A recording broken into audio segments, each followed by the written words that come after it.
أعوذ بالله من الشيطان الرجيم بسم الله الرحمن الرحيم لا أقسم بيوم القيامة ولا أقسم بالنفس اللوامة أيحسب الإنسان أن نجمع عظامه بلى قادرين على أن نسوي بنانه بل يريد الإنسان ليهجر أمامه يسأل أيان يوم القيامة فإذا بلغ البصر وخسف القمر وجمع الشمس والقمر يقول الإنسان يومئذ لأين المفر كلا لا وزر إلى ربك يومئذ المستقر صدق الله العلي العظيم صلوات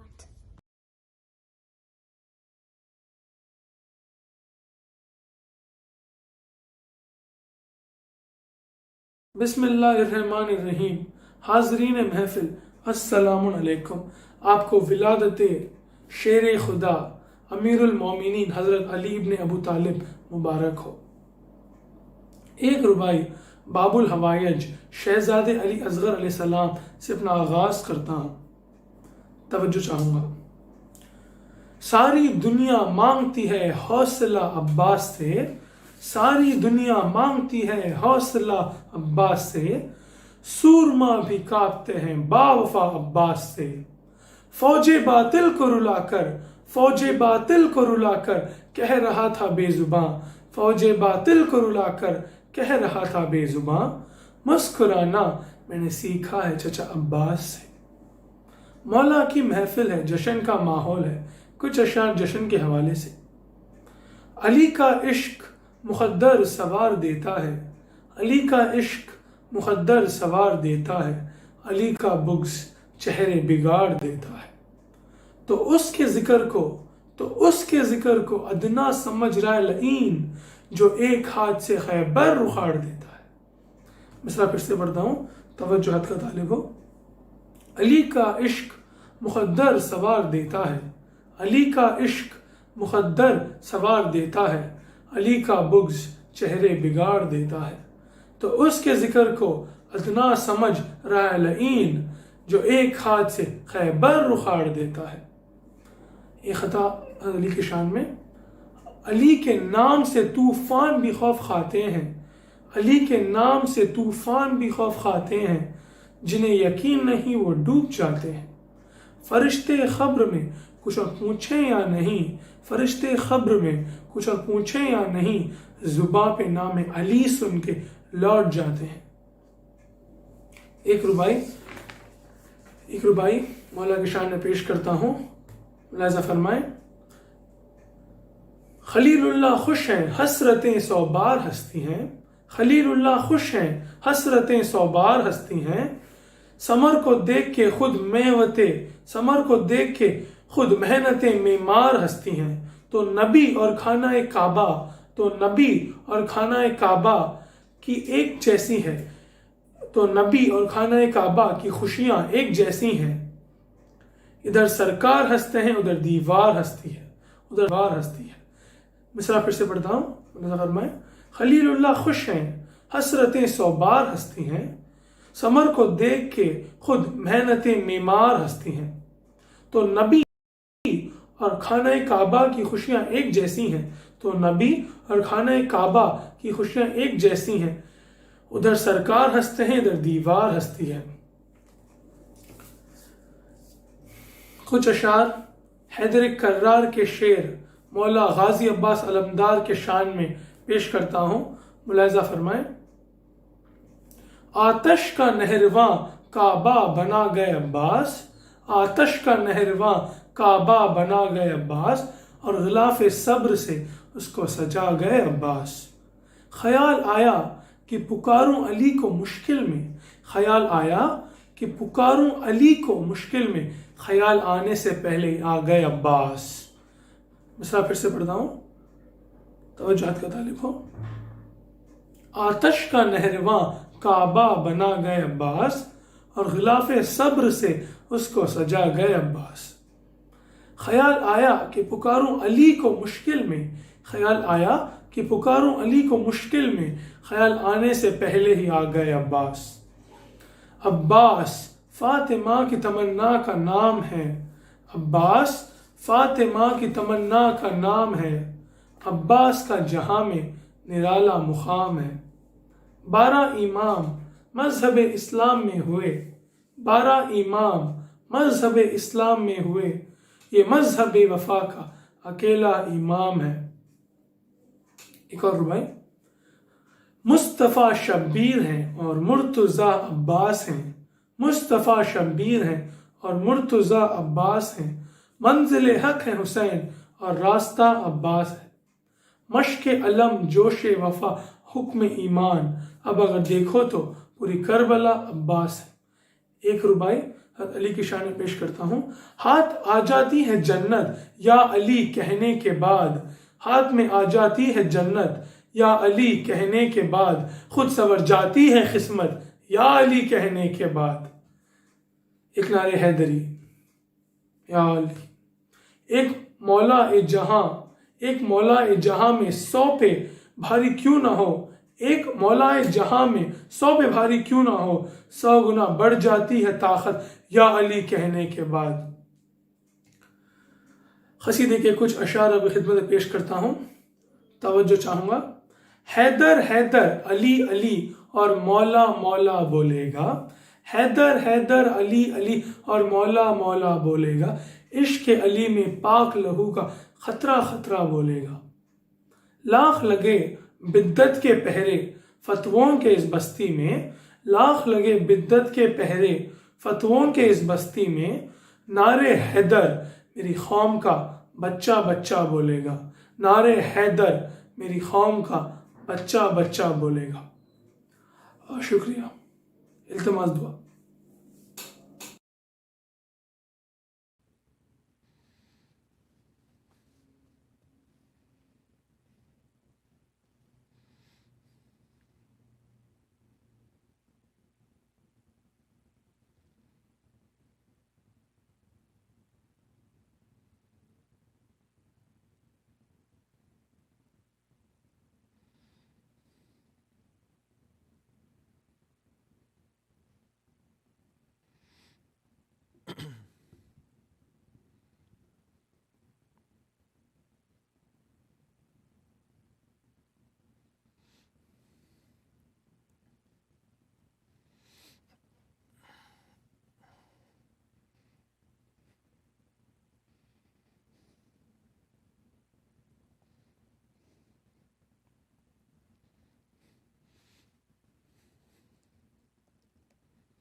Inshallah, we're going to go ahead and get started. A'udhu billah minash shaitanir rajim. Bismillahir rahmanir rahim. Alhamdulillahi rabbil alameen. Wassalatu wassalamu ala sayyidina wa nabiyyina wa habib qulubina wa shafi'i dhunubina wa tabib nufusina Abil Qasim al-Mustafa Muhammad. اللهم صل على محمد وآل محمد وعجل فرجهم وعلى أهل بيته الطيبين الطاهرين واللعنة الدائمة على أعدائهم أجمعين من الآن إلى قيام يوم الدين. For the love of our beloved Prophet and his beloved progeny, please recite a second loud salawat. اللهم صل على محمد وآل محمد وعجل فرجهم. For the hastening and the return of our beloved 12th Imam, a third final loud salawat. اللهم صل على محمد وآل محمد وعجل فرجهم. Assalamu alaikum, dear brothers and sisters. I hope everyone is doing well, and a big congratulations on this auspicious event of the birth of our beloved Imam Ali ibn Abi Talib, salawatullahi wa salamuhu alayh. Before we start with tonight's program, I want to take a moment to thank the brother for his poetry, Brother Mir Haydar Abbas. Thank you very much for being a part of our program.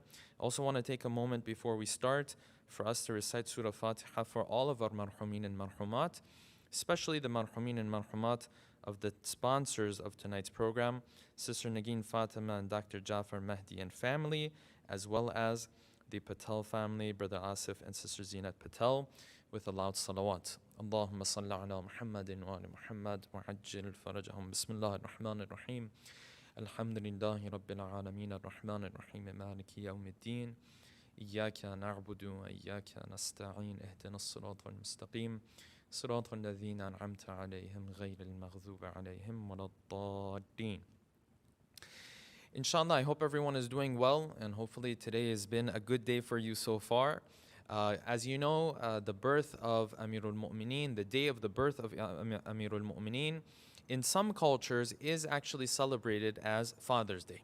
The same way the birth of Lady Fatima Zahra and her birthday is celebrated again in some cultures as Mother's Day. So for those who celebrate it as today as Father's Day, a special congratulations to our dear hardworking fathers, as well as the mothers as well, because for the mothers there's really no special day to thank them. You always have to thank them. And of course today, the fathers in particular, I want to give my thanks to them. And we as parents, we always have to remember that a lot of the sacrifices that a father or a mother goes through, the children may not know right now, they may not realize right now, maybe 20, 30 years down the road, maybe when they have children of their own, they might realize. But we have to remember that Allah subhanahu wa ta'ala is watching, and He sees every bit of work and effort and difficulty that you as a father or a mother is going through. This is something that we all have to remember. I won't take too much time tonight. Inshallah, we'll have a short talk, and I want to talk a little bit about the rights of a father and what the ahadith tell us about this individual who comes and goes in our house, and that we might look at him as a normal person. Many children look at their father. They might not think of their father as such a great individual. They might think of him as another member of the family. But when you go to Quran and Hadith, you find that Quran and Hadith really emphasize this character. They really enhance this character. They tell you that though this father of yours seems to be a normal person from your perspective, from the perspective of Quran and Hadith, he's special. From the perspective of Quran and Hadith, everything he does, everything he says, it carries weight, it carries value. So we're going to talk about that a little bit, and then inshallah afterwards we'll move on to the quiz that I'm also very excited and looking forward to going through with all of you, inshallah. Let me start here. When you go to Quran and Hadith, you find multiple ahadith that speak about the value, the weight, the status, and the position of the father. I want to start with this hadith of the Prophet salawatullahi wa salamu alayhi. He says, Rida Allah fi rida al-walid. He says the pleasure, the pleasing of Allah subhanahu wa ta'ala lies within pleasing the father. Now, of course, because today is the birth of Ameer-ul-Momineen, what we're going to be talking about more has to do with the fathers a little bit more. But of course, these are principles that apply to the mother. That goes without being said, of course. He says, Rida Allah fi rida al-walid. He says the pleasure of Allah subhanahu wa ta'ala, pleasing Allah subhanahu wa ta'ala, lies within pleasing the father. Wa sakhatullah, and the anger and the wrath of Allah subhanahu wa ta'ala lies within sakhatul walid, the anger and the wrath of the father. And this is a sign and an important point for us to remember, because as human beings, when we want to please Allah subhanahu wa ta'ala, we have many shortcomings. There are many mistakes that we make. And it's difficult maybe for many of us, including myself, to live up to those standards that Allah subhanahu wa ta'ala expects from someone like me. But this is one of those shortcuts, I want to say. This is one of those ways that you can try to make up for those shortcomings that you have. That if I can't live up to those standards that Allah subhanahu wa ta'ala wants from me directly, then at least let me please my father, let me please my mother in such a manner that me pleasing them leads to me pleasing Allah subhanahu wa ta'ala. This in one way or another is a little bit of a shortcut towards the rida of Allah subhanahu wa ta'ala. Okay. Then in another hadith you find, and this shows you the level of importance that Quran and hadith is giving to us as it relates to our fathers. I have to always, emphasize this point. This is a very key point to remember.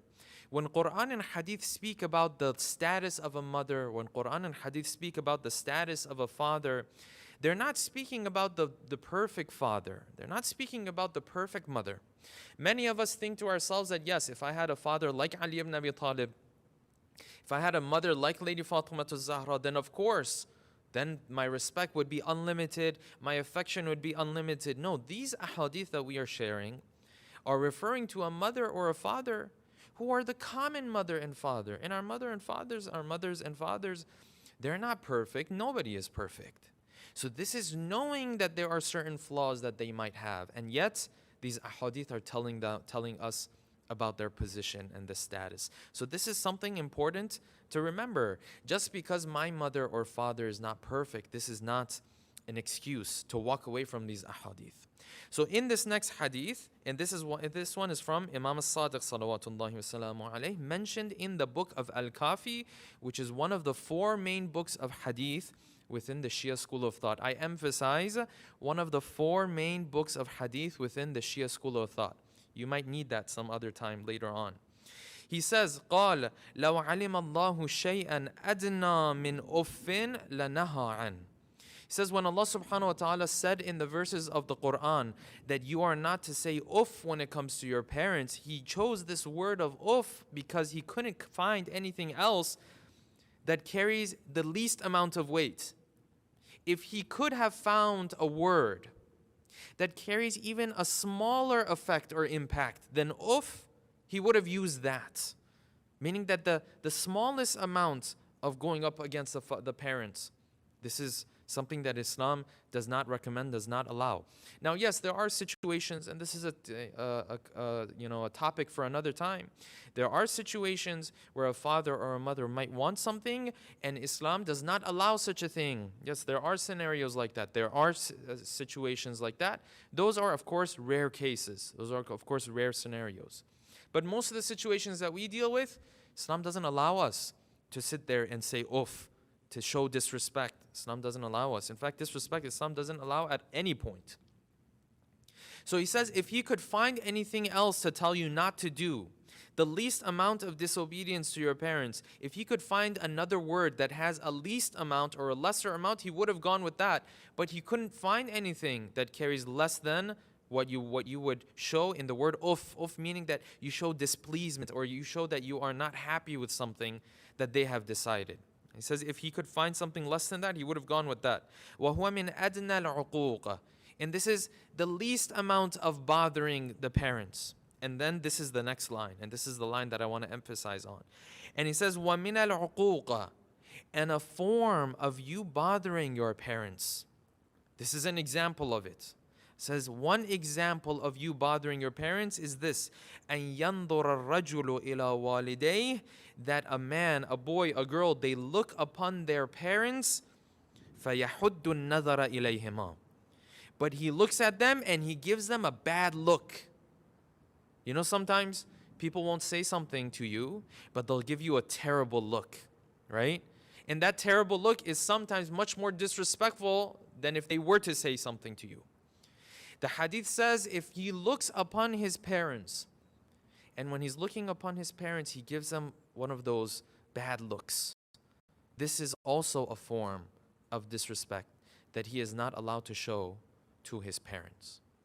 So this shows us the more you go into Quran and Hadith, the more it elevates the status of parents. You might say, well, Shaykh, I don't have my parents around. Yes, if you have your parents around, then you know what to do. If you don't have your parents around, then make up for time that you have lost with them. How do you do that? Give money to charity. This past week that we went by, all of you all know, this past week was a very difficult week for our whole community. This is a time to reach out to people who are in need, to reach out to those who have gone through damage, who've lost power, water, and all the situation that you already know about. One way to make your parents proud, which the hadith is going to talk about a little bit further down, is to give charity. What a wonderful thing to do for them, yes? Reciting Quran for them, whatever it is that you can do for them. These are all highly recommended, and charity is probably the most recommended thing that you can do for them when they are not around. Okay, moving on to the third hadith, and slowly I'll be wrapping up and we'll be moving on to the quiz because the quiz is quite lengthy as well, so we don't want to spend too much time on the lecture. The third hadith is this, and this is a question that was asked of the Prophet. لَمَّا سُئِلَ عَنْ حَقِّ الْوَالِدِ عَلَى وَلَدِهِ. When they asked him, they said, what is the right of the father upon his child? Now, of course, I need to emphasize, the child has rights upon the parents as well. That's another topic that we don't normally discuss within our communities, and that inshallah, whenever we want to delve into this topic properly, we will delve into that. It's not that the children have no rights when it comes to the parents. No, this is a two-way street. But of course, the rights of the father upon the child or the mother upon the child is much greater normally than the rights that the child has upon the parents. So for now, we're just discussing this aspect of the discussion. But there is another aspect to the discussion as well. We'll leave that for another time. He says, when he was asked about the rights of the father upon the child, meaning that the things the child is supposed to do when it comes to his father in particular, this hadith is talking about. Number one, لا يسميه باسمه. That when he speaks to him, pay attention if you're younger, that when he speaks to him, he doesn't mention him by his name. Yes? What does this mean? This is, of course, in the context that mentioning him with his name is a way of feeling too comfortable with him, such that it might even be seen a little disrespectful within that context. If that context doesn't apply, this part doesn't apply to us. But if it's in that context, what does that mean? That means that he speaks to him like he speaks to his own friends. And this is something that you will find within the culture that our children are growing up in, and it's wrong. Sometimes you'll find it with parents, sometimes you'll find it with teachers. No. Your parents, your teachers, they're at a different level. You are not to speak to them the way you speak to your friends. You speak to your friends in a very informal manner. Yes? Comfortable, respectful still, but very, very comfortable. No. When it comes to your parents, there's a level of adab. There's a little level of manners that you are supposed to remember to keep. La yusammihi bismihi means that you don't use his own name. Now, in the context of the time of the Prophet, this meant that, for example, you used a kunya, which was more of an endearing / honoring title that a human being had. In today's culture, maybe you would refer to your father as, my baba or my father, right? But you wouldn't mention their first name, for example. You'd have to take this and apply it to your own context. Number one. Number two, وَلَا يَمْشِي بَيْنَ يَدَيْهِ. And when you're walking somewhere, you don't put your head down and you walk ahead of him. يَمْشِي بَيْنَ يَدَيْهِ means he walks ahead of him. No. You let your mother, your father, they walk ahead of you. You walk behind them. These are manners that at times you don't find within the culture that we are being raised in. This is why we have to pay attention to what Islam adds to the culture that we are living in. That's number two. Number three, وَلَا يَجْلِسُ قَبْلَهُ. And when you're going to sit, you wait for him to sit. What does this mean? Especially if you're in a gathering. You just wait for him to sit. Then you sit down. Mother, same thing. You wait for her to sit. Then you sit down. وَلَا يَجْلِسُ قَبْلَهُ وَلَا يَسْتَسِبُّ لَهُ. And he does not bring about a situation where he embarrasses his father because of his own actions. He carries himself in a way where he makes other people proud. It doesn't mean he lives his life for other people. It means that he doesn't do those things that brings embarrassment to his father. And this is also something you see within the culture that we live in. Inshallah, with that, we'll wrap up I had a couple of other points to go through, but inshallah, I think that's enough for tonight. And let's move on to the quiz, inshallah. So, what we are going to be doing is we're going to be sending out the link to the quiz in the YouTube chat section. So if you have your phone with you, you're going to go to the chat section on YouTube, and I believe Brother Hadi is going to be sending out the link to the quiz on the YouTube chat section.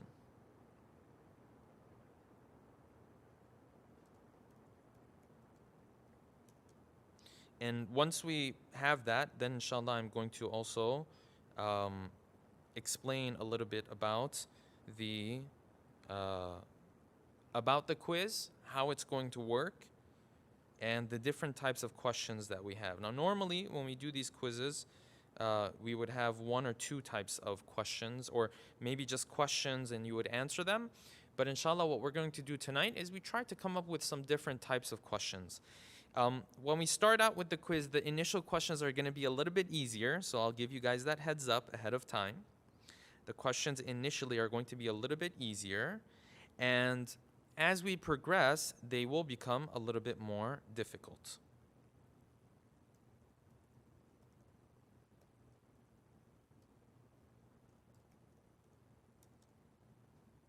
So I'm just waiting for, I can see the link to join the game in the chat section. So you want to click on that and hold on to that, because obviously we haven't shown the questions yet. So the Google form is going to be there. You will see the questions presented on the, if you're watching over YouTube, you would see it presented on YouTube. And then as we go through the questions and as I explain the questions, then inshallah you will be able to answer the questions. Now you have to bear in mind, the questions are not set up in a way where you answer a question and you submit the answer for that question. That's not how it's set up. You will go through all of the questions, and then at the very end, you would submit your answers. So that's something important to remember. Okay, so this is normally if you were doing a Kahoot, you would answer a question and you would submit the answer to that question. That's not how we're doing it tonight. You will answer all of the questions. I believe there's 21 in total.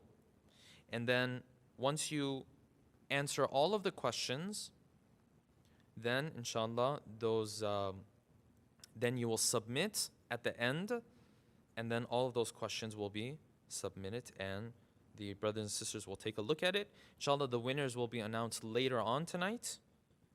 And so we're not going to know the winners immediately. It's going to take some time for us to be able to figure out the winners, inshallah. All right. Okay, I see the, okay, perfect. So I see the, yes. All right, I see the questions up on the YouTube channel. So what I'm going to do, inshallah, is I'm going to start explaining very quickly how the questions work, and then based on that, then we're going to start. Some of the questions will have more time, and we'll have that in the instructions in just a second.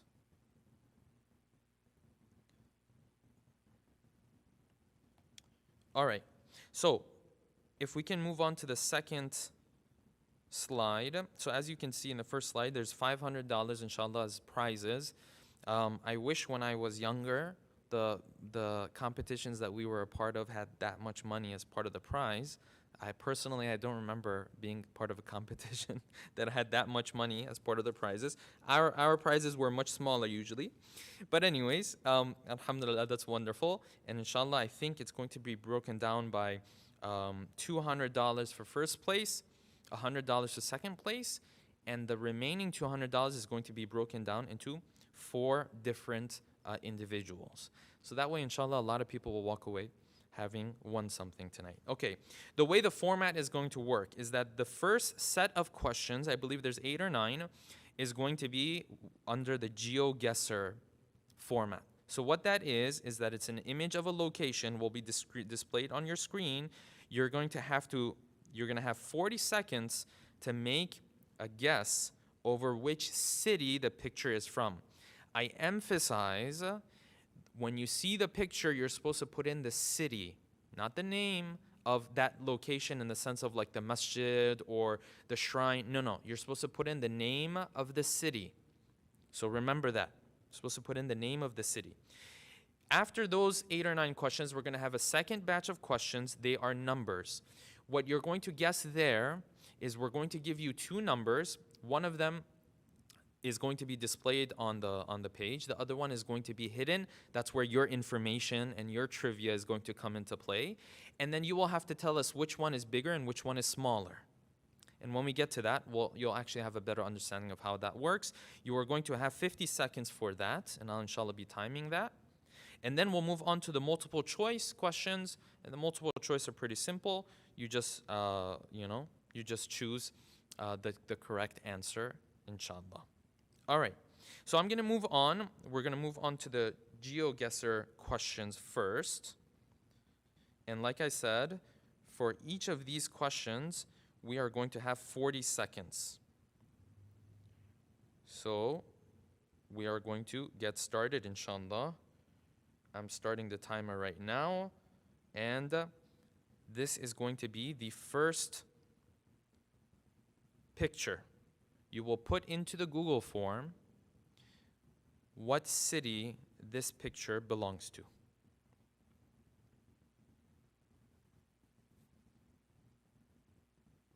You have 40 seconds, and your time has already started.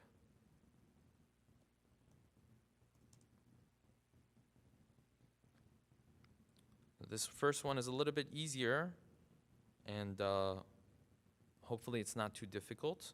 You're warming up to the questions, inshallah.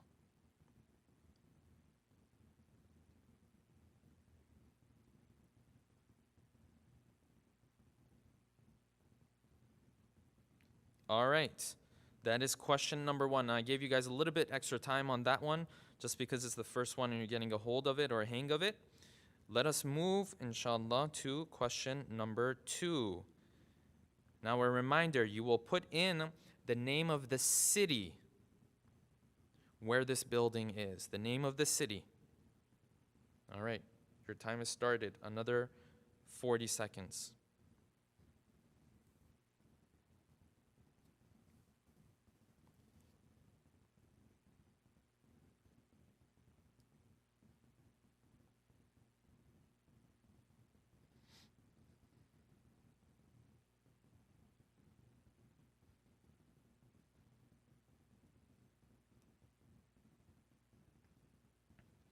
All right, so far it shouldn't be too difficult.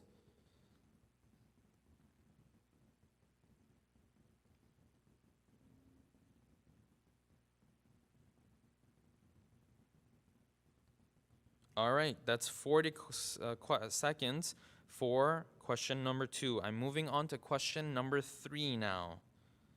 Question number 3. Here we go, 40 seconds.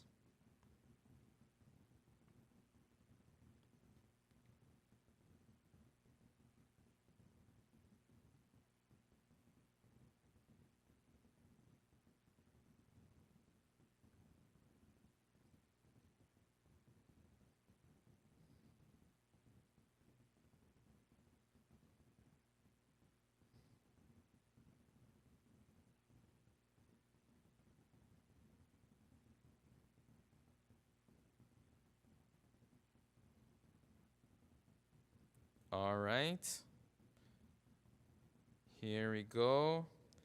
Moving on now to question number 4. Again, this is the city that you have to put in, okay? Not the name of the masjid, the city. Okay, question number 4 is getting a little bit more difficult. Your time just started for question number 4.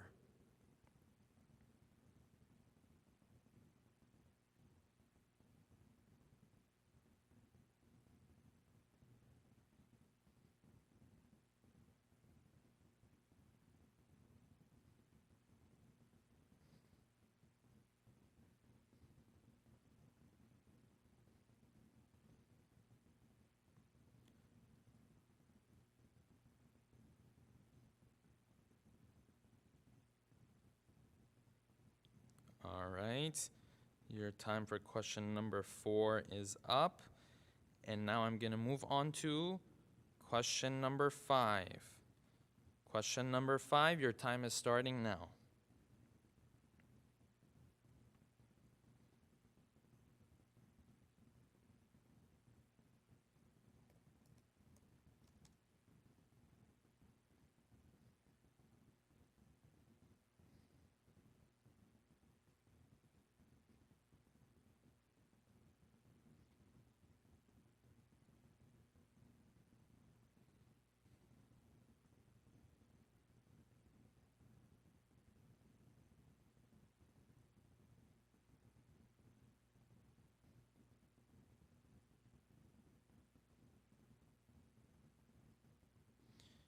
All right, that's the time for question number 4. Moving on to that was number 5. Moving on to question number 6. This is 2 pictures. They belong to the same shrine and therefore the same city. Your time for question number 6 is starting right now.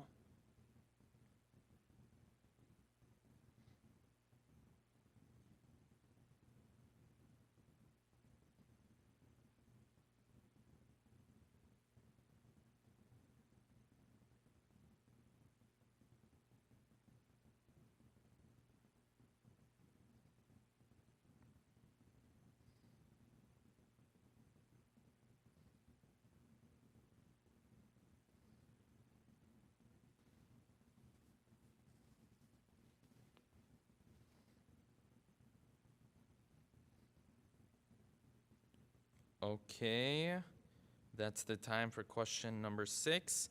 Moving on to question number 7. This is going to be the final question where you are going to guess the city in which these shrines / masajid belong. Question number 7, your time has just started.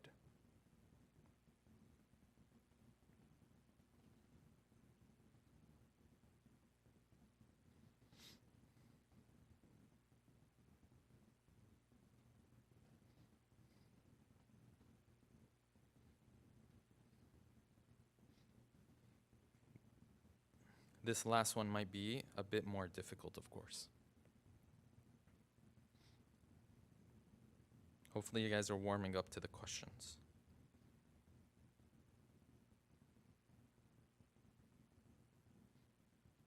All right. And that is going to be the time for question number 7. Great. All right, so now we're going to move on to the numbers questions. Now, the important point to remember in the numbers questions is this.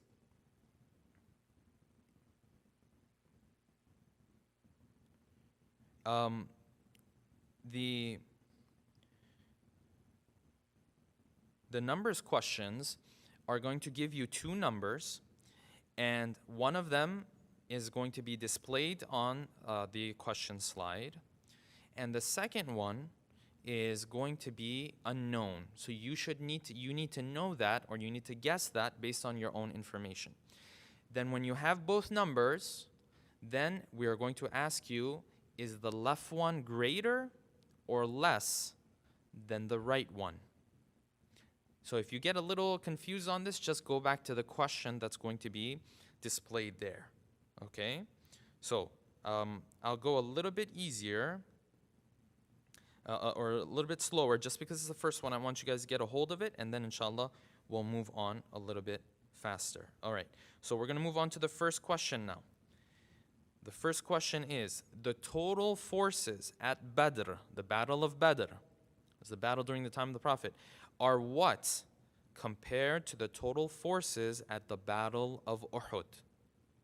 Okay, so one more time. I'm starting the time. The total forces at the Battle of Badr are greater than or less than the forces at the Battle of Uhud. If the number of people in Badr were greater, you're going to choose greater than. If the number of people at Uhud were greater, then you're going to choose less than.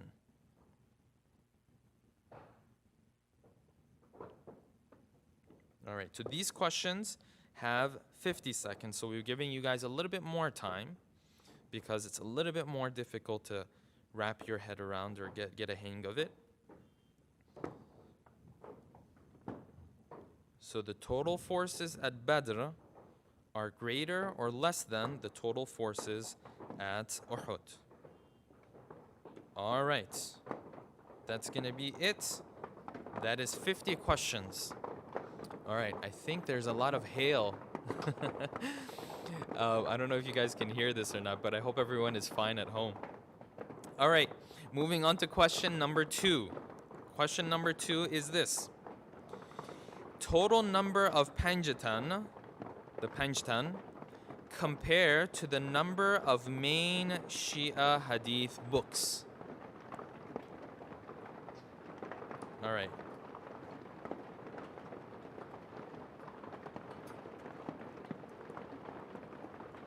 One more time. I'm going to read the question one more time. The total number of Panjatan compared to the number of main Shia Hadith books. Is the number of Panjatan greater or less than the total number of main Shia Hadith books? Your time has already started.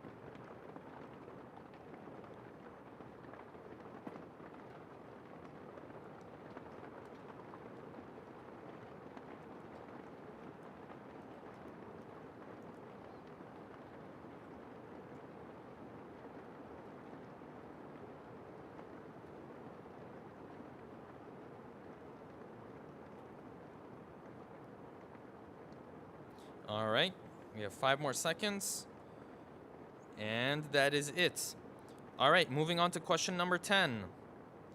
The total forces at the Battle of Jamal, total forces between both sides, are what compared to the total forces at the Battle of Safine?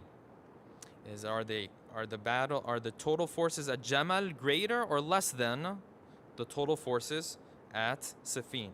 Your time has already started.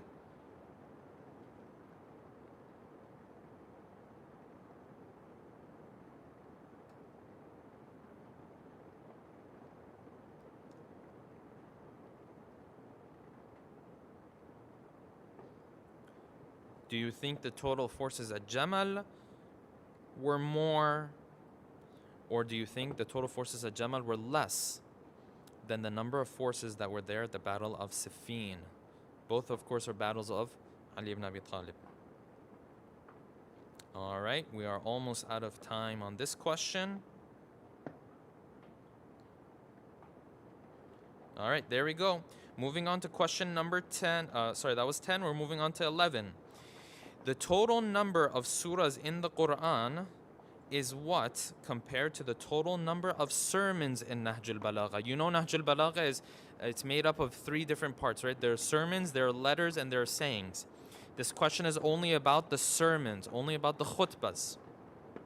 In other words, I'm reiterating the question. Your time has already started. The total numbers in the Quran, do you have more surahs than the khutbahs of Nahj al-Balagha, or less surahs than the khutbahs of Nahj al-Balagha?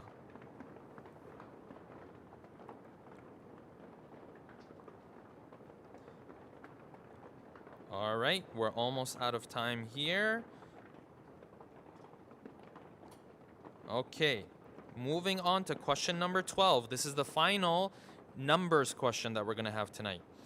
The total number of juz in the Quran, obviously it is 30, is what compared to the total number of casualties carried out by Imam Ali in the Battle of Badr? Did Imam Ali take out more people from the army of the other side, more than 30 or less than 30? Okay, if the juz of the Quran is more than what he did, you're going to put greater than. If it's less, you're going to put less than.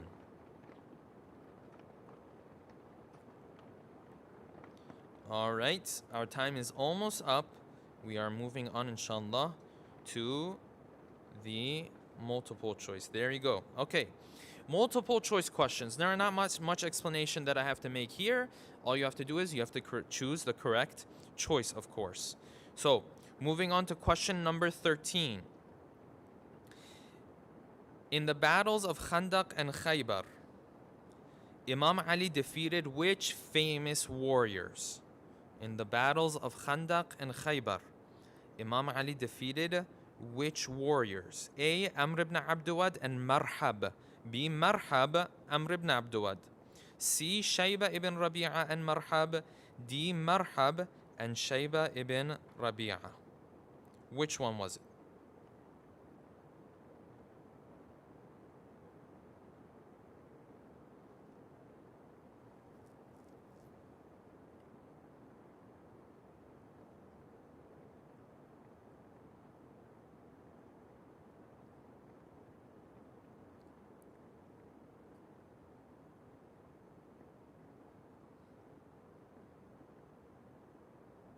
All right, we're almost done with this one. Okay. Moving on to question number 14. How long did Imam Ali wait to be recognized as Khalifa after the Prophet's demise? A. 15 years. B. 20 years. C. 24 years. And D. 25 years.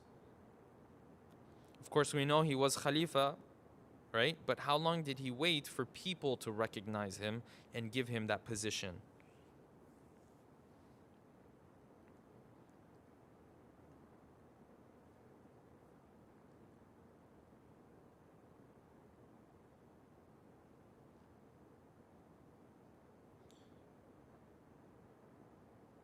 All right, we are almost done with question number 14. Moving on to question number 15 in just a second. There we go. Moving on to question number 15. List the battles of Imam Ali based on their historical timeline. We know he had 3 battles, but what was the historical timeline? Was it first Jamal and then Nahrawan and then Safine? Was it Nahrawan, Jamal and then Safine? Was it Jamal, Safine and then Nahrawan? Which one was it?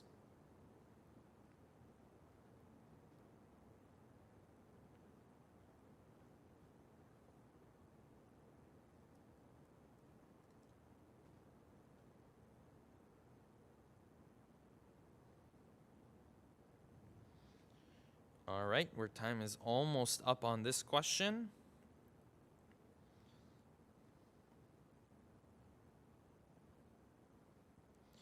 All right, that is question 15. We're moving on to question 16 now. I am a companion of Imam Ali who was exiled during the time of the 3rd Caliph, Uthman ibn Affan. Who was this individual? Was it A. Malik Ashtar? Was it B. Abu Dhar al-Ghifari? Was it C. Ammar Yasir? Or was it D. Miqdad? These are, of course, all famous companions of Imam Ali. Which one of these companions was it who was exiled during the time of the 3rd Caliph? Inshallah, we'll talk about that story a little bit, about what happened and how he ended up in that position.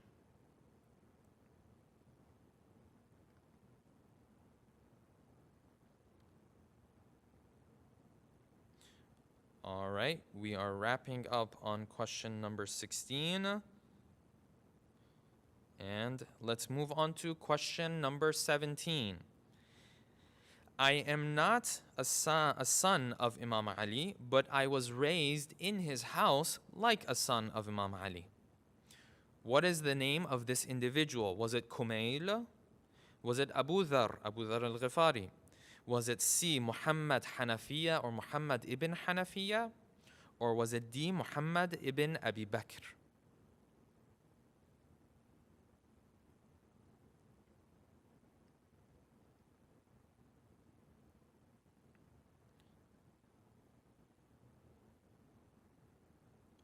All right, time is almost up on question number 17. All right, moving on to question number 18. The Battle of Safine is given this name because A, it was the name of the area of the battle, meaning that's where the battle took place. B, it was the name of a mountain that was nearby. C, it was the name of the river that was nearby. D, it refers to the 2 sides of battle, meaning 2 lines, Safine, 2 lines. Which one was it?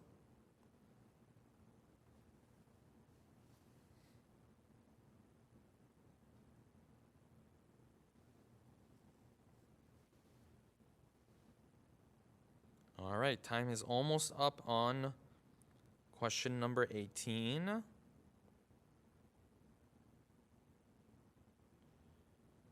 Okay, that's question number 18. Moving on to question number 19. How long did the Battle of Safine last? Was it A, 3 days, B, 2 weeks, C, 1 month, D, 3 months? How long did this battle take place? Or how long did it take for it to take place? Battle of Safine, of course, was with Muawiyah, between Ali ibn Abi Talib and Muawiyah, or the battle of, or the army of Syria, as they used to call them at that time. How long did this battle take place? Or how long did it last, I should say?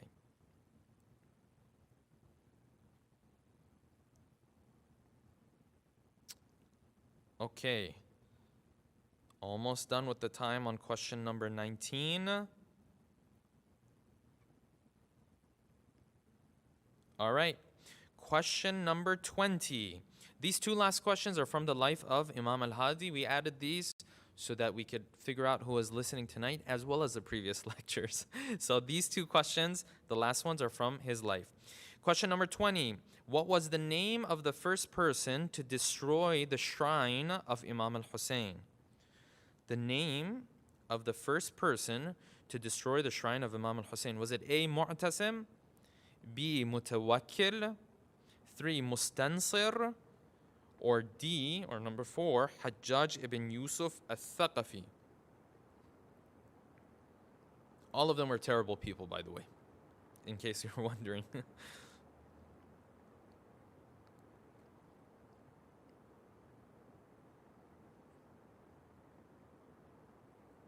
All right, almost done with question number 20.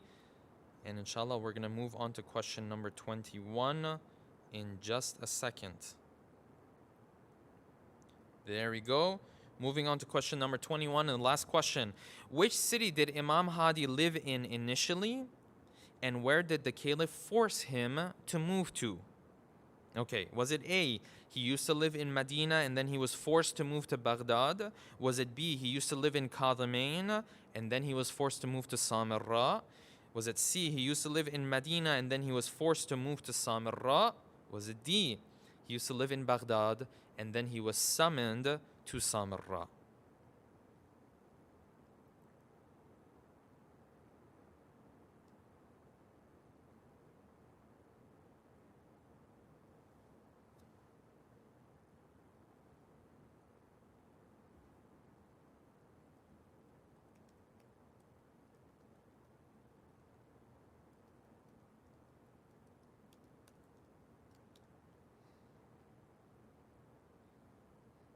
All right, the time for question number 21 is almost done.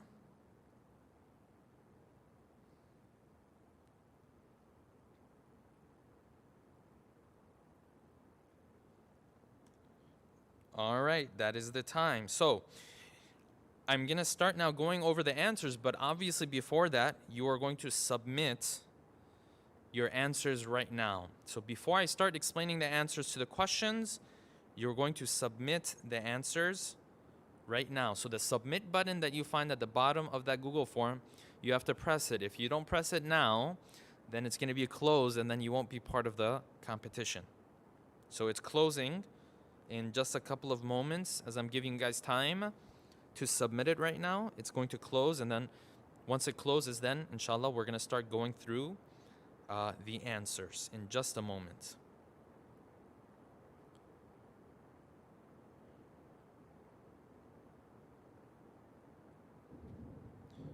All right, seems like the rain is pouring. Seems like you guys gave too many wrong answers. And Allah subhanahu wa ta'ala is not very happy with you. Okay, so I'm going to start going through the answers now. Hopefully you've already submitted your answers. And inshallah, I'm going to tell the brothers to close the questions, the submitting the questions. And inshallah, we'll start going through the answers. So, question number 1 was a picture. Of course, this is the city of Medina.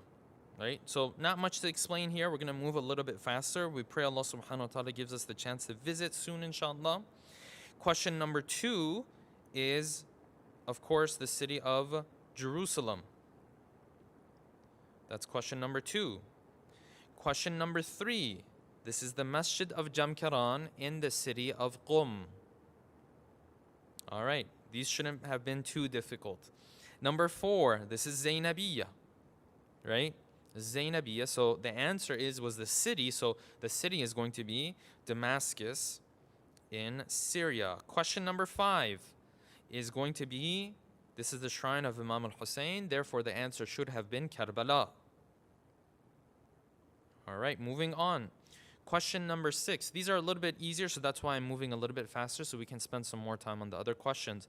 This is the shrine of Ali ibn Abi Talib salawatullahi wa salamuhu alayhi. So this is going to be Najaf. If you look at the bottom of that poster, if you understand Arabic, that it says Al-Ataba Al-Alawiyya Al-Muqaddasa, the shrine of Imam Ali. Number 7. This is going to be Masjid of Kufa. Therefore, the answer would have been the city of Kufa. All right. So those are easy, so we won't spend too much time on those. We're going to move on to the numbers. Okay, the numbers. The first question was the total forces at the Battle of Badr greater or less than the total forces at the Battle of Uhud? And the correct answer is that the number of forces at the Battle of Badr are less than the number of forces at the Battle of Uhud. The Battle of Badr, roughly they say the Prophet side had around 300 individuals. 313 is the famous number, but we actually don't know the exact number. And of course the other side had multiple times of that, maybe around 1,000. And it's interesting, the verses of the Quran, these are verses from Surah Al-Imran, they talk about the equation of how every single Muslim who is fighting is worth how many people from the other side. And in those famous verses of Surah Al-Imran, Allah subhanahu wa ta'ala says that each one of you can fight up to 10 because of the strength that your faith gives you. And then the verses, they rescind that equation. And it says, Al-ana خَفَّفَ اللَّهُ عَنْكُمْ وَعَلِمَ أَنَّ فِيكُمْ ضَعْفًا. Allah subhanahu wa ta'ala sees that your faith is not as strong. Therefore, each of you is going to be equal to 2 of the other side. Right? So the Battle of Badr and the Battle of Uhud, it's a very, very interesting piece of history because they show 2 different sides of life in general and the Islamic history in particular. Battle of Badr, the Muslims were the underdogs. They were the ones who were at a disadvantage. They were the ones who didn't feel very strong at being able to defeat the non-Muslims, right? It was the first major battle. Battle of Uhud, no, they in some ways had the advantage, but because of some mistakes that they made, they lost it. This is a lesson in life, that many times you enter into a situation, you think you have the advantage, and then because of something you do, a shortcoming you have, in fact, you don't get the results. And many times you think you're at a disadvantage, like the Battle of Badr. The other side has 3-4 times the numbers you do, and you enter into it, and you do your duty, and Allah subhanahu wa ta'ala blesses you, and you are victorious at the end of the day. Okay, so the answer is the total forces of Badr are going to be less than the total forces at the Battle of Uhud. Uhud was 3,000 plus. That's how many were there. Number 9. Of course, the winners for tonight are going to be announced, inshallah, later on in the group chat, in the WhatsApp group chat. So you can wait for that, inshallah, later on. Question number 9. The total number of Panjatan, which is obviously 5, is what compared to the number of main Shia hadith books? The answer is Panjatan is greater than the total number of Shia hadith books because the total number of Shia hadith books is 4.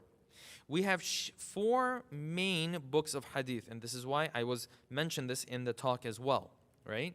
There are 4, Al-Qafi and Man La Yahduhu al-Faqih and Al-Istibsar and At-Tahdhib.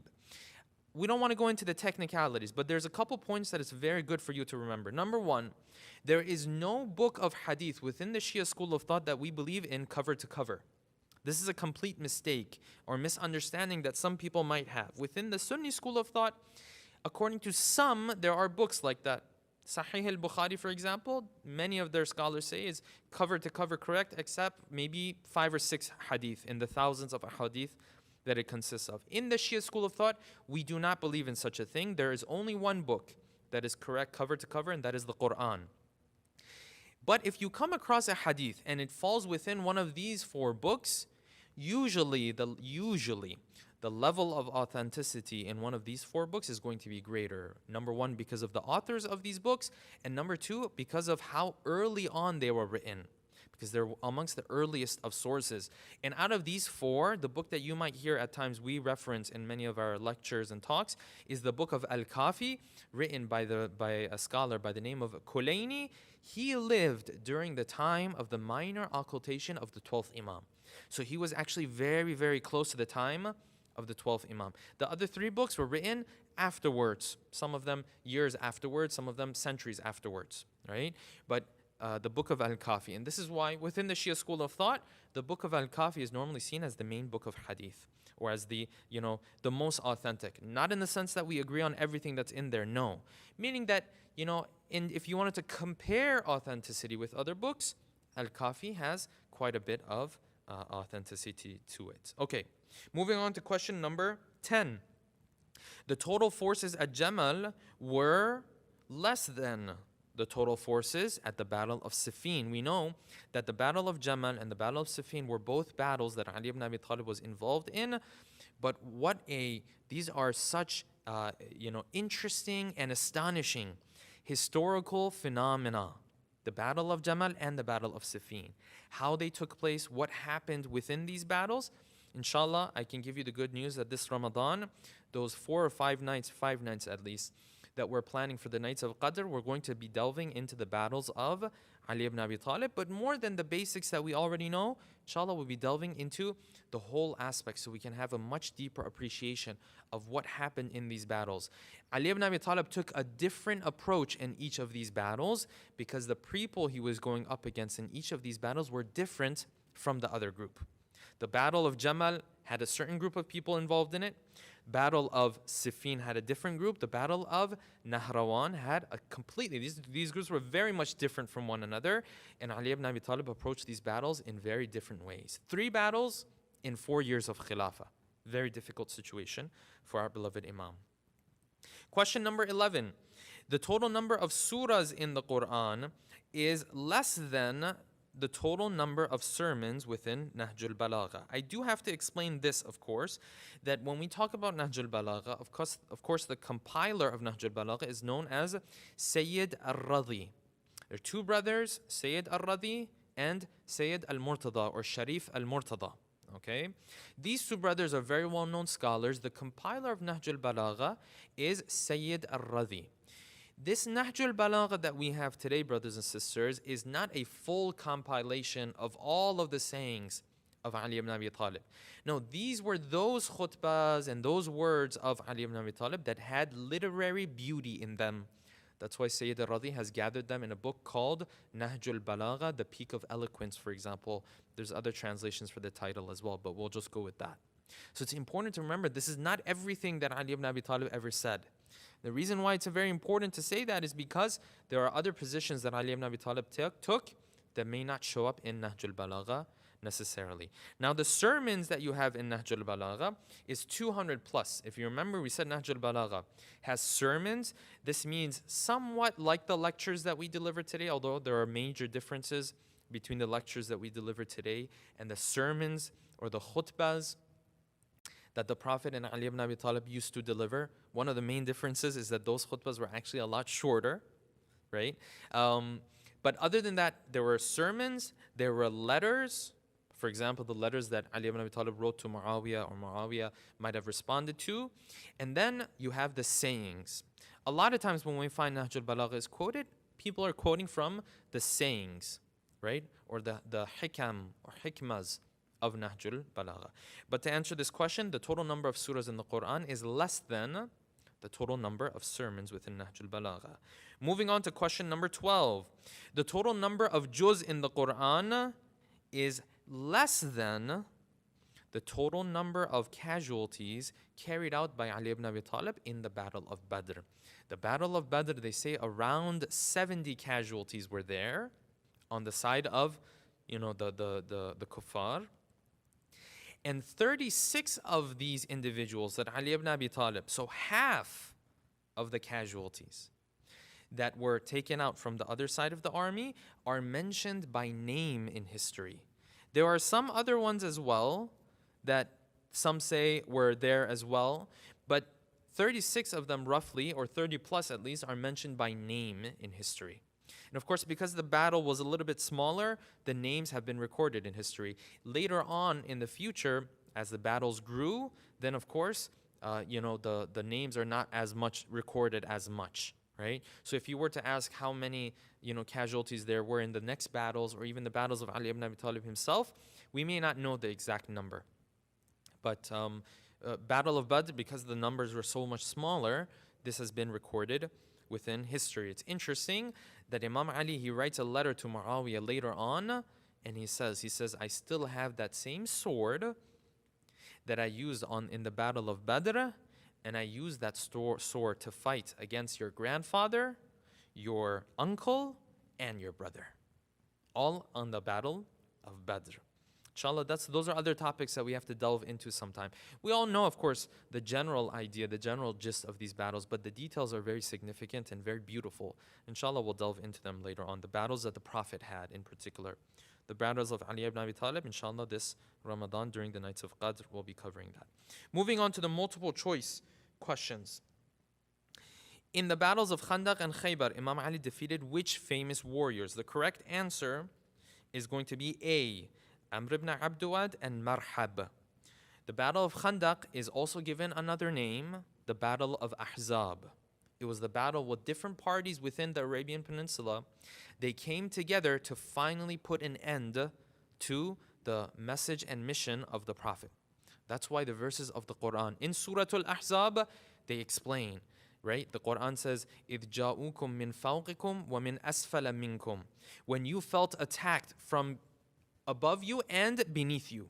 And there's a reason why the Quran uses this wording, because the Muslims were fighting the mushrikeen and the kuffar, from outside of Medina, and then from inside there was a coup that took place. And they felt like they were being attacked from every direction. And Allah subhanahu wa ta'ala explains what went through the heart of the Muslims and how their faith was tested on that day. So the person who jumped over the ditch in the battle of Ahzab was Amr ibn Abduwad. We know the story of that, how the Prophet said that all of Iman is going up against all of Kufr. And Marhab was the one who Ali ibn Abi Talib fought against in the battle of Khaybar. So Marhab was a Jewish fighter, because we know the castles of Khaybar and the other castles that were there in the battle of Khaybar, they belonged to the Jewish people who had broken their peace treaty with the Prophet. It wasn't that the Prophet attacked anybody. They had broken their peace treaty with the Prophet. Question number 14. How long did Imam Ali wait to be recognized as Khalifa after the Prophet's demise? In other words, when did people come to give bay'ah to Ali ibn Abi Talib? Now, of course, these years are based on Qamari years. Okay? The 11th year after Hijrah, the Prophet passed away. The 35th year after Hijrah is when Ali ibn Abi Talib, people came and gave bay'ah to him. We know from history that he was hesitant initially, and there's a reason why, he was hesitant initially to give bay'ah, and we saw that later on because so many people said they would listen to him, but in reality they didn't. But this took place in the 35th year after Hijrah, and we know that his Khilafah only lasted 4/5 years, 4.5 you can say, and 3 major battles took place within it. Question number 15. List the battles of Imam Ali based on their historical timeline. Like, which one took place first? The correct answer is C. The first battle that took place was the Battle of Jamal, then Safine, then Nahrawan. Here is the beautiful point about this. Inshallah, in Ramadan, Nights of Qadr, we'll talk more about this. The Battle of Jamal took place in a scenario where Ali ibn Abi Talib was already on his way towards Safine to fight against Muawiyah. He already had this problem with Muawiyah, so he had gathered an army to go there and then internally Talha and Zubair and Aisha, they had started this, this attack. And they had started this claim towards the government, right? And of course, their claim was that Ali ibn Abi Talib was involved, or rather, he is to be taking, he is supposed to punish the people who have taken the life of the third Caliph, Uthman. But nonetheless, he was already on his way to solving one problem when another problem arose for him. And so the Battle of Jamal happened while he was midway going towards Safine. Before he could even get there, he had to come back to Basra. And then after that, he went on to Kufa. All right.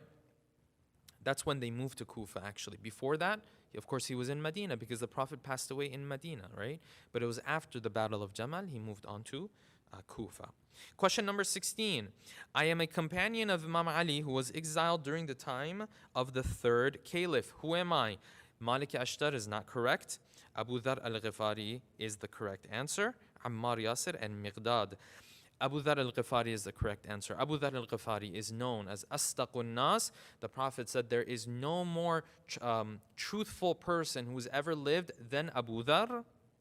And because of that, Abu Dhar was very much well known for calling out the caliphs with the type of things that they were doing, in particular the third caliph. Because of this, the third caliph exiled him towards Syria, where Muawiyah was already in charge. He sent him there because he didn't want to deal with him.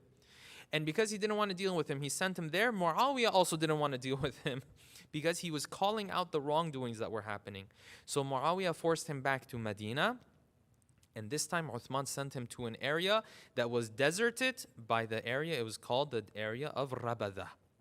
And to add to the loneliness of Abu Dhar, the command was that no one has the right to say farewell to Abu Dhar. No one has the right to come and send him off.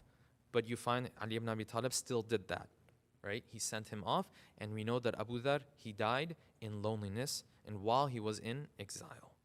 All right, number 17. I am not a son of Imam Ali, but I was raised in his house. The correct answer is Muhammad ibn Abi Bakr, who is the son of Abu Bakr, the first caliph. The mother of Muhammad ibn Abi Bakr initially was, married to Abu Bakr, and after over time, she married Ali ibn Abi Talib later on during the later stages of her life. But Muhammad, the son of Abu Bakr, from the very beginning, was a strong companion of Ali ibn Abi Talib. Yes? And this goes to show you that regardless of which family you descend from, the way you want to live your life and the approach you take to life is up to you. You might decide to go left, you might decide to go right. Just because you come from this family or that family doesn't determine it, right? وَأَن لَيْسَ لِلْإِنسَانِ إِلَّا مَا سَعَى. What makes up who you are is how you decide your life. Not what your parents decided, not what your relatives or your tribe or your ethnicity decides for you. Okay, Kumail obviously was not, he was not raised in the house of Ali ibn Abi Talib, neither was Abu Dhar. Muhammad Hanafiya was the son of Ali ibn Abi Talib, and we know that he lived until the time of Imam as-Sajjad, and he was involved with the whole issue with Mukhtar and whatnot, if you've seen the movie. Question number 18. The Battle of Safine is given this name because of what? The correct answer is the area of battle. That area was called Safine. The correct answer is not D, referring to the two lines. I just put that there so that it could throw off some of you guys. I don't know if I was able to do that or not. Number 19, how long did the Battle of Safine last? The correct answer is 3 months. So this doesn't mean that they were fighting for 3 months. What this means is that the two armies were positioned to attack one another for 3 months. And this shows you how difficult it was to be part of this army. This is why we read in history that Ali ibn Abi Talib used to go around and ask for help for his army, and people were so hesitant because the battles of that time were like this, where you had to leave your hometown and travel for, thousands of kilometers at times or hundreds of kilometers at times, and then you had to stay there in the middle of nowhere. This shows you the intensity and the severeness of these battles. That was the Battle of Safine. The actual fighting, of course, didn't take that long. It was much, much less than that. But there was a lot of communication while the two armies were positioned in the presence of one another. Question number 20, as we're wrapping up slowly, inshallah. And I hope that it's been a learning experience. I know I learned a lot myself.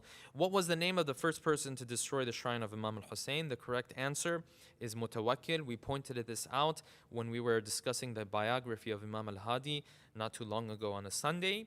His name is Mutawakkil, the Abbasid Caliph, and he did it more than once, in fact. According to historians, 4 times he did it, and people would come back, they would gather again. They would try to put something back together again, and this would happen again. Question number 21, and inshallah we'll be wrapping up. Which city did Imam Hadi live in initially, and where did the Caliph force him to move to? The answer is that initially he was living in the city of Medina, and when the Khalifa summoned him, he summoned him to Samarra. The important point to remember is this. We know the father of Imam al-Hadi, Imam al-Jawad, of course, he is buried in Qadimain. Yes? But even though he is buried in Qadimain with his grandfather, when he went to Qadimain, which is, very close to Baghdad, when he went to Baghdad, he did not take his son with him. Very similar to how when Imam al-Rida, 8th Imam, he went from Medina, he was forced to go from Medina to Khurasan or Marwa, as we say, he did not take his family with him. So that's why you find Imam al-Rida is all the way in Khurasan. His family, Imam al-Jawad, is in Medina. Then when Imam al-Jawad's time came, Imam al-Jawad was summoned outside of Medina forcefully.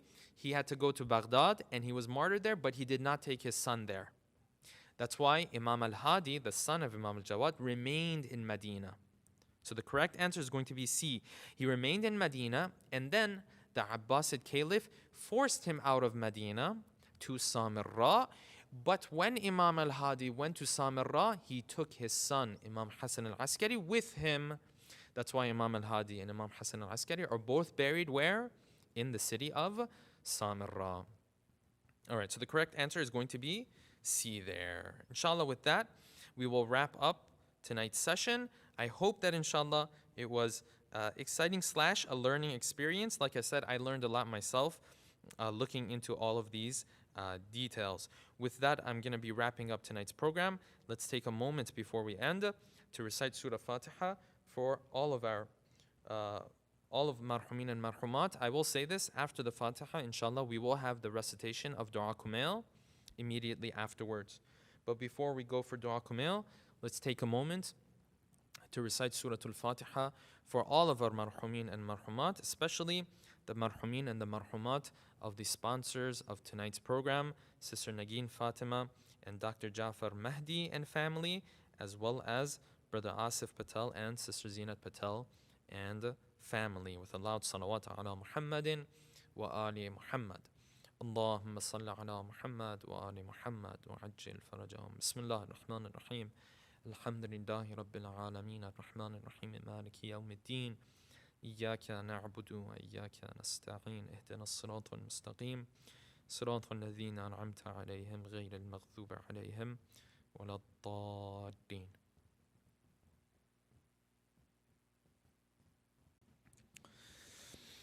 بسم الله الرحمن الرحيم. اللهم صل على محمد وآل محمد. اللهم إني أسألك برحمتك التي وسعت كل شيء وبقوتك التي قهرت بها كل شيء وخضع لها كل شيء وذل لها كل شيء وبجبروتك التي غلبت بها كل شيء وبعزتك التي لا يقوم لها شيء وبعظمتك التي ملأت كل شيء وبسلطانك الذي على كل شيء وبوجهك الباقي بعد فناء كل شيء وبأسمائك التي ملأت أركان كل شيء، وبعلمك الذي أحاط بكل شيء، وبنور وجهك الذي أضاء له كل شيء. Everyone. يا نور يا قدوس، يا نور يا نور يا قدوس، يا أول الأولين ويا آخر الآخرين. اللهم اغفر لي الذنوب التي تحت كل عصام، اللهم اغفر لي الذنوب التي تنزل النقام، اللهم اغفر لي الذنوب التي تغير النعام، اللهم اغفر لي الذنوب التي تحبس الدعاء، اللهم اغفر لي الذنوب التي تقطع الرجاء، اللهم اغفر لي الذنوب التي تنزل البلاء، اللهم اغفر لي كل ذنب أذنبته وكل خطيئة أخطأتها. اللهم إني أتقرب إليك بذكرك وأستشفع بك إلى نفسك، وأسألك بجودك أن تدنيني من قربك، وأن توزعني شكرك، وأن تلهمني ذكرك. اللهم إني أسألك سؤال خاضع متذلل خاشع، أن تسامحني وترحمني وتجعلني بقسمك راضيا قانعا، وفي جميع الأحوال متواضعا. اللهم وأسألك سؤال من اشتدت فاقته وأنزل بك عند الشدائد حاجته، وعظم فيما عندك رغبته.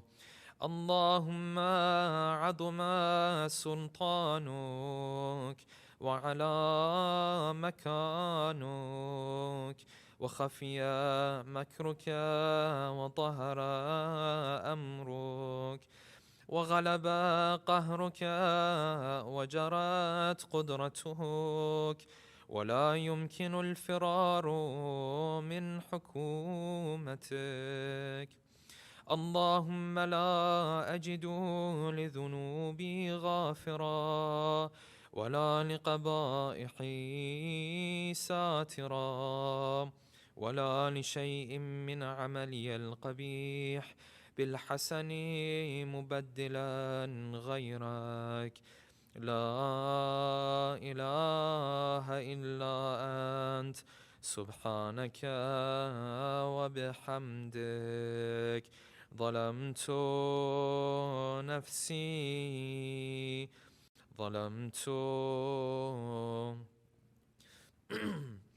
ظلمت نفسي وتجرأت بجهلي، وسكنت إلى قديم ذكرك لي ومنك علي. اللهم مولاي، كم من قبيح سترته، وكم من فادح من البلاء أقلته، وكم من عثار وقيته، وكم من مكروه دفعته، وكم من ثناء جميل لست أهلا له نشرته.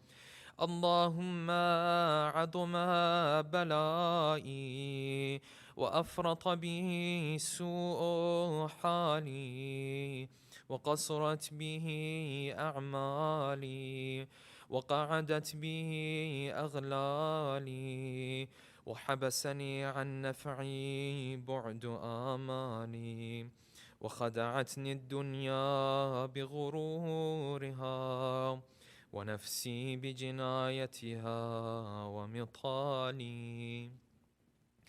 يا سيدي فأسألك بعزتك ألا يحجب عنك دعائي سوء عملي وفعالي ولا تفضحني بخفي ما اطلعت عليه من سري ولا تعاجلني بالعقوبة على ما عملته في خلواتي من سوء فعلي وإساءتي ودوام تفريطي وجهالتي وكثرة شهواتي وغفلتي. وكن اللهم بعزتك لي في كل الأحوال رؤوفا وعلي في جميع الأمور عطوفا. إلهي وربي من لي غيرك أسأله كشف ضري والنظر في أمري. إلهي ومولاي أجريت علي حكما اتبعت فيه هوى نفسي ولم أحترس فيه من تزيين عدوي فغرني بما أهوى وأسعده على ذلك القضاء فتجاوزت بما جرى علي من ذلك بعد حدودك وخالفت بعد أوامرك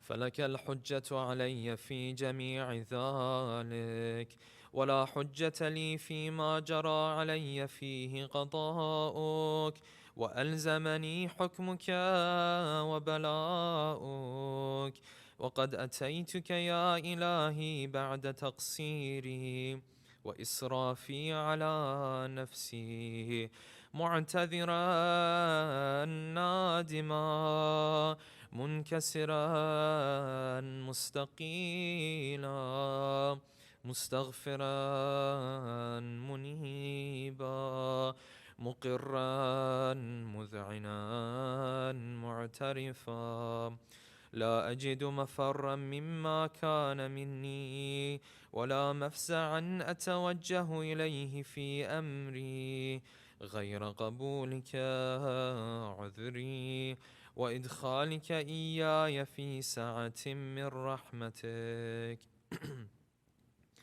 اللهم فاقبل عذري وارحم شدة ضري وفكني من شدي وثاقي. Everyone.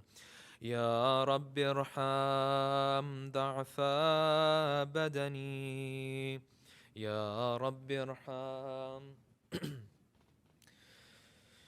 يا رب ارحم ضعف بدني ورقة جلدي ودقة عظمي يا من بدأ خلقي وذكري وتربيتي وبري وتغذيتي. هبني لابتداء كرمك وسانف برك به يا إلهي وسيدي وربي. أتراك معذبي بنارك بعد توحيدك وبعد من طوى عليه قلبي من معرفتك ولهج به لساني من ذكرك واعتقده ضميري من حبك وبعد صدق اعترافي ودعائي خاضعا لربوبيتك. هيهات أنت أكرم من أن تضيع من ربيته أو تبعد من أدنيته، أو تشرد من آويته، أو تسلم إلى البلاء من كفيته ورحمته. وليت شعري يا سيدي وإلهي ومولاي أتسلط النار على وجوه خرت لعظمتك ساجدا، وعلى ألسن نطقت بتوحيدك صادقة، وبشكرك مادحة، وعلى قلوب اعترفت بإلهيتك محققة، وعلى ضمائر حوت من العلم بك حتى صارت خاشعة، وعلى جوارح سعت إلى أوطان تعبدك طائعة، وأشارت باستغفارك مذعنة. ما هكذا الظن بك، ولا أخبرنا بفضلك عنك يا كريم يا رب، يا كريم يا كريم يا رب. وأنت تعلم ضعفي عن قليل من بلاء الدنيا وعقوباتها، وما يجري فيها من المكاره على أهلها، على أن ذلك بلاء ومكروه، قليل مكثوه، يسير بقاؤه، قصير مدته. فكيف احتمالي لبلاء الآخرة وجليل وقوع المكاره فيها، وهو بلاء تطول مدته ويدوم مقامه ولا يخفف عن أهله، لأنه لا يكون إلا عن غضبك وانتقامك وسخطك، وهذا ما لا تقوم له السماوات والأرض. يا سيدي فكيف بي وأنا عبدك الضعيف الذليل الحقير المسكين المستكين. يا إلهي وربي وسيدي ومولاي، لأي الأمور إليك أشكو، ولما منها أضج وأبكي، لأليم العذاب وشدته أم لطول البلاء ومدته؟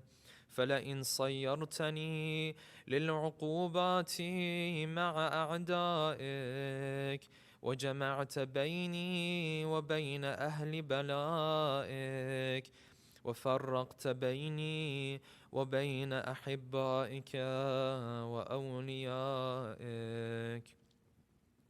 فهبني يا إلهي وسيدي ومولاي وربي، صبرت على عذابك فكيف أصبر على فراقك؟ وهبني صبرت على حر نارك فكيف أصبر عن النظر إلى كرامتك؟ أم كيف أسكن في النار ورجائي عفوك؟ فبعزتك يا سيدي ومولاي أقسم صادقا، لئن تركتني ناطقا لأضجن إليك بين أهلها ضجيج الآمنين، ولا أصرخن إليك صراخ المستصرخين، ولا أبكين عليك بكاء الفاقدين، ولا أنادينك أين كنت يا ولي المؤمنين. يا غاية آمال العارفين، يا غياث المستغيثين، يا غياث يا غياث المستغيثين، يا حبيب قلوب الصادقين، ويا إله العالمين. أفتراك سبحانك يا إلهي وبحمدك تسمع فيها صوت عبد مسلم سجن فيها بمخالفته، وضاق طعم عذابها بمعصيته، وحبس بين أطباقها بجرمه وجريرته، وهو يضج إليك ضجيج مؤمل لرحمتك، ويناديك بلسان أهل توحيدك، ويتوسل إليك بربوبيتك. يا مولاي، فكيف يبقى في العذاب وهو يرجو ما سلف من حلمك؟ أم كيف تؤلمه النار وهو يأمل فضلك ورحمتك؟ أم كيف يحرقه لهيبها وأنت تسمع صوته وترى مكانه؟ أم كيف يشتمل عليه زفيرها وأنت تعلم ضعفا؟ أم كيف يتقلقل بين أطباقها وأنت تعلمه صدقا؟ أم كيف تزجره زبانيتها وهو يناديك يا رباه؟ أم كيف يرجو فضلك في عتقه منها فتتركه فيها؟ هيهات، ما ذلك الظن بك، ولا المعروف من فضلك، ولا مشبه لما عاملت به الموحدين من برك وإحسانك. فباليقين أقطع لولا ما حكمت به من تعذيب جاحديك، وقضيت به من إخلاد معانديك، لجعلت النار كلها بردا وسلاما، وما كان لأحد فيها مقرا ولا مقاما. لكنك تقدست أسماؤك، أقسمت أن تملأها من الكافرين من الجنة والناس أجمعين، وأن تخلد فيها المعاندين، وأن تجل ثناؤك قلت مبتدئا، وتطولت بالإنعام متكرما. أفمن كان مؤمنا كمن كان فاسقا لا يستوون. إلهي وسيده، فأسألك بالقدرة التي قدرتها، وبالقضية التي حتمتها وحكمتها، وغلبت من عليه أجريتها، أن تهب لي في هذه الليلة وفي هذه الساعة كل جرم أجرمته، وكل ذنب أذنبته، وكل قبيح أسررته، وكل جهل عملته، كتمته أو أعلنته، أخفيته أو أظهرته، وكل سيئة أمرت بإثباتها الكرام الكاتبين الذين وكلتهم بحفظ ما يكون مني، وجعلتهم شهودا علي مع جوارحي، وكنت أنت الرقيب علي من ورائهم، والشاهد لما خفي عنهم، وبرحمتك أخفيته، وبفضلك سترته، وأن توفر حظي من كل خير تنزله، أو إحسان تفضله، أو بر تنشره، أو رزق تبسطه، أو ذنب تغفره، أو خطأ تستره. يا ربي يا ربي يا رب يا ربي يا ربي يا ربي يا رب، يا إلهي وسيدي ومولاي ومالك رقي، يا من بيده ناصيتي، يا عليما بضري ومسكنتي، يا خبيرا بفقري وفاقتي. يا ربي يا ربي يا رب يا ربي يا ربي يا رب يا ربي يا ربي يا رب، أسألك بحقك وقدسك وأعظم صفاتك وأسمائك أن تجعل أوقاتي من الليل والنهار بذكرك معمورا، وبخدمتك موصولا، وأعمالي عندك مقبولا، حتى تكون أعمالي وأورادي كلها وردا واحدا، وحالي في خدمتك سرمدا.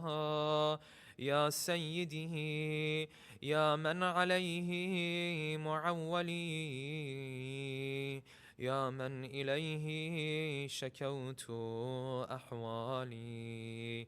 يا ربي يا ربي يا رب يا ربي يا ربي يا ربي يا رب، قو على خدمتك جوارحي، واشدد على العزيمة جوانحي، وهب لي الجد في خشيتك والدوام في الاتصال بخدمتك، حتى أسرح إليك في ميادين السابقين، وأسرع إليك في المبادرين، وأشتاق إلى قربك في المشتاقين، وأدنو منك دنو المخلصين، وأخافك مخافة الموقنين، وأجتمع في جوارك مع المؤمنين. اللهم ومن أرادني بسوء فأرد، ومن كادني فكد، واجعلني من أحسن عبيدك نصيبا عندك، وأقربهم منزلة منك، وأخصهم زلفة لديك، فإنه لا ينال ذلك إلا بفضلك. وجد لي بجودك، واعطف علي بمجدك، واحفظني برحمتك، واجعل لساني بذكرك لهجا، وقلبي بحبك متيما، ومن علي بحسن إجابتك، وأقلني عثرته، واغفر زلتي، فإنك قضيت على عبادك بعبادتك وأمرتهم بدعائك وضمنت لهم الإجابة. فإليك يا ربي نصبت وجهي وإليك يا ربي مددت يدي. فبعزتك استجب لي دعائي وبلغني مناي ولا تقطع من فضلك رجائي واكفني شر الجن والإنس من أعدائي. يا سريع الرضا يا سريع الرضا اغفر لمن لا يملكه إلا الدعاء فإنك فعال لما تشاء. يا من اسمه دواء وذكره شفاء وطاعته غنى. ارحم من رأس ماله الرجاء وسلاحه البكاء. يا سابغ النعم يا دافع النقام يا نور المستوحشين في الظلام يا عالما لا يعلم. صل على محمد وآل محمد وافعل بي ما أنت أهله. وصلى الله على رسوله والأئمة الميامين من آله وسلم تسليما كثيرا. اللهم صل على محمد وآل محمد وعجل فرجهم. السلام عليك يا رسول الله. السلام عليك يا أمير المؤمنين.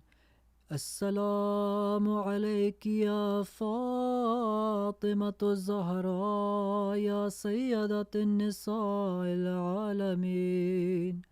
السلام عليك يا أبا محمد يا حسن بن علي المجتبى. السلام عليك يا أبا عبد الله وعلى الأرواح التي حلت بفنائك. عليك مني سلام الله أبدا ما بقيت وبقي الليل والنهار ولا جعله الله آخر العهد مني لزيارتكم. السلام على الحسين وعلى علي بن الحسين وعلى أولاد الحسين وعلى أصحاب الحسين. السلام عليك يا قمر بني هاشم يا أبو الفضل العباس بن أمير المؤمنين. السلام عليك يا أم المصائب يا زينب بنت أمير المؤمنين. السلام عليكم يا شهداء كربلاء جميعا ورحمة الله وبركاته. السلام عليك يا غريب الغرباء يا معين الضعفاء والفقراء يا علي بن موسى رضا راضي بالقدر والقضاء. السلام عليك يا صاحب العصر والزمان. الأمان الأمان الأمان من فتنة الزمان. يا سيدي أجل الله تعالى فرجك وسهل الله تعالى مخرجك وزهورك. السلام عليكم جميعا ورحمة الله وبركاته.